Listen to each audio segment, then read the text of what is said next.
yeah, this is very interesting here because we already went. We remember the COVID year and the bubble year.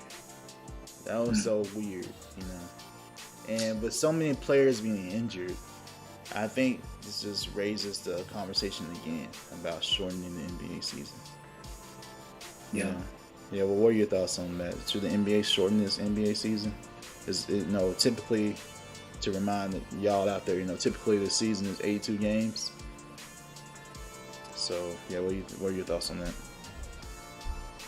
I think it's a good option to consider, man, because especially COVID hit 2020. That was a weird time, man, to go. I don't know, it was like a month or two, just everything stopped, like literally everything in the world. But the NBA was like, oh, then they brought the bubble. But a lot of guys have had COVID. A lot of people have been, their lives have been altered by it, and it's unfortunate. And I feel like, then the next seasons, we had a lot of injuries because guys weren't able to get into the gyms and work out and get their regular routines. So it changed a lot. And I think it's a smart decision, and it's a way to keep the players safe. 82 games is a lot. And as an NBA fan, I'm going to be honest. I will not catch 82 games, all 82 games that the Heat play or any team. I catch games when I can. And another thing I've heard about with the positives of shortening the season is that this makes every single game a little bit more valuable, a little bit more of a concern to these teams, because now you don't have 10, 20 games you can take off and be like, oh, we'll be good, whatever. Each game is going to count a little bit more, which means that the games will be a little bit more competitive. By playoff time, that, especially with playing tournaments and stuff like that, those games are going to mean a lot more to these teams. And potentially shortening the season can mean that guys have a little less wear and tear by the time they get to the playoffs, so maybe even the playoffs are more competitive than they are.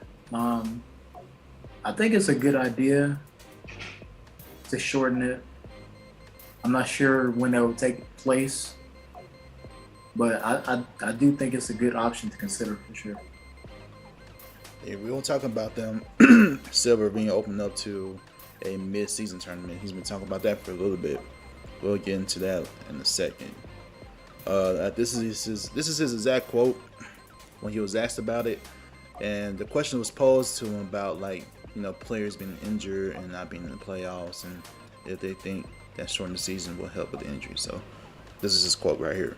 As I have said before, what we don't see is increased numbers of injuries as the season goes on. It's not as if because of fatigue over the course of a season, you see more injuries.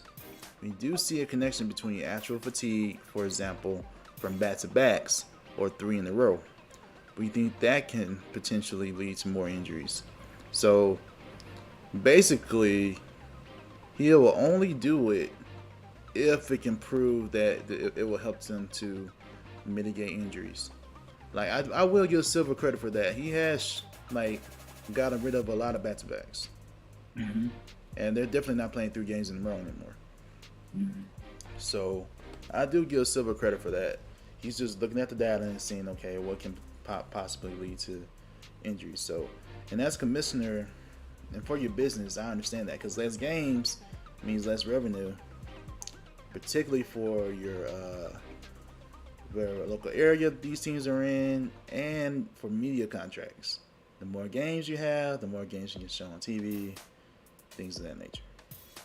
But you also brought up a good point. Us as fans, there's no way we're watching 82 games. Because the normal fan, I believe the average fan is probably doing other things other than just watching NBA. Now, you may have some fans that are just really hardcore watching every game. But that may not be the case if you have other things going on, like, taking care of different responsibilities you may have. Obligations to your families or your jobs that may prevent you from watching games. And if I can't if I'm not watching 82 games all year, then what right do I have to say, oh, they shouldn't be like, you know, like they being like the old man on the porch type thing, like a lot of these players are doing right now. Like, oh, we play 82 games, y'all need to go ahead and play. You know, you're not even gonna watch 82 games straight. So why? I believe fans are like going against it. We have no right to really say anything. You know, us as fans should not have a right to say anything if we can't even watch 82 games. But all we gotta do is just sit there and watch something when these dudes are actually playing. Right. You know, that's a good point. And on the other side of that is like when you gotta compare across eras, the number of games, will that matter? You know. And would that be something that always hold against you? You know, it's definitely a debate one could have, but I definitely don't see it being changed anytime soon. I'm glad he got rid of back-to-backs, but I don't see him changing 82 games. I mean, honestly, you have something called load management. Have you heard of that before? Load management is basically allowing players to rest whenever they want to, and that's a whole nother issue. Because you're a fan, you buy a ticket, you expect to see this player, but they're out due to load management. Which I get it. Yeah.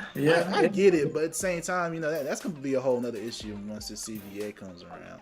I'm really interested to see what that's going to be like with the Ben Simmons stuff and the Kyrie stuff and James Harden stuff and the load management stuff. It's going to be this CBA right here. I hope we don't get another lockout. This next CBA right here is going to be serious. We'll see how it goes, but that's my immediate reaction to that. I don't see him shortening the season anytime soon. Yeah, same here. I don't think it's happening anytime soon. I just think it's something that they should at least consider. I mean, like you said, at the end of the day, fans aren't watching all 82 games. The average or even, you know, big time fan isn't able to catch every single game, I feel like. And these are guys that are it's entertainment for the people, but the players, it's their job to do it.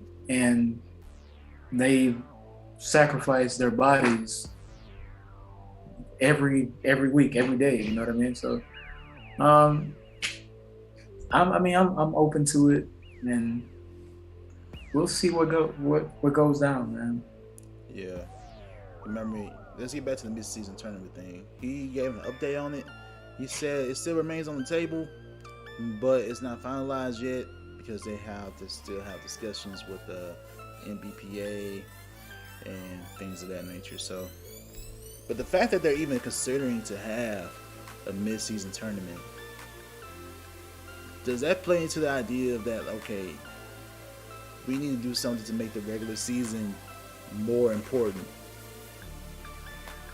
Because you gotta do something, because I feel like the mid-season tournament is just a way to counter load management, you know, to make these regular season games matter even more. You know, I feel like that's just a counter to that, because clearly they're trying to do something, and I want to know what these incentives could be.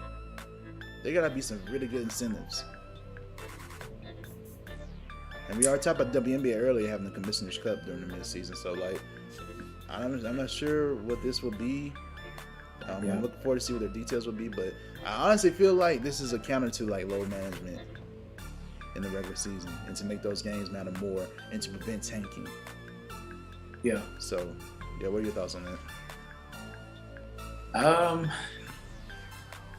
As far as doing something innovative, something new, I applaud the effort. But when it comes to what the ultimate goal is for teams is to win a championship. And when I think about a mid-season tournament, I don't think players will really buy into wouldn't see value in it, because you're playing a mid-season tournament. What does that mean? Even now, I don't exactly understand the commissioning scope of the WNBA. I get it. It's supposed to be similar to the NCAA, where they play multiple tournaments throughout the year, and then they play in the NCAA tournament, which is like the equivalent of the playoffs. But I don't really feel like players would be like, oh, the midseason tournament, let's go. You know, I feel like it's just kind of a new thing. If it was me personally, I wouldn't look for a midseason tournament, but I would probably make additions or changes to All-Star Weekend, and maybe look at the potential of making it like an All-Star Week, add new events, adding some. I know something else we got to talk about. Tracy McGrady has started his one-on-one basketball league. He wants to. Yeah. Something he talked about was adding that to All-Star Weekend. I feel like that would be more of a entertainment value than a mid-season tournament too. But I just don't get the point of it. Like you said, it's probably to mitigate that load management, which I understand. The league is wanting players to play, and obviously fans want to see their favorite players play too on these given nights. But I don't know. I'm not exactly opposed to it. I just don't really understand it enough to be like, oh yeah, I'm all in for a mid-season tournament.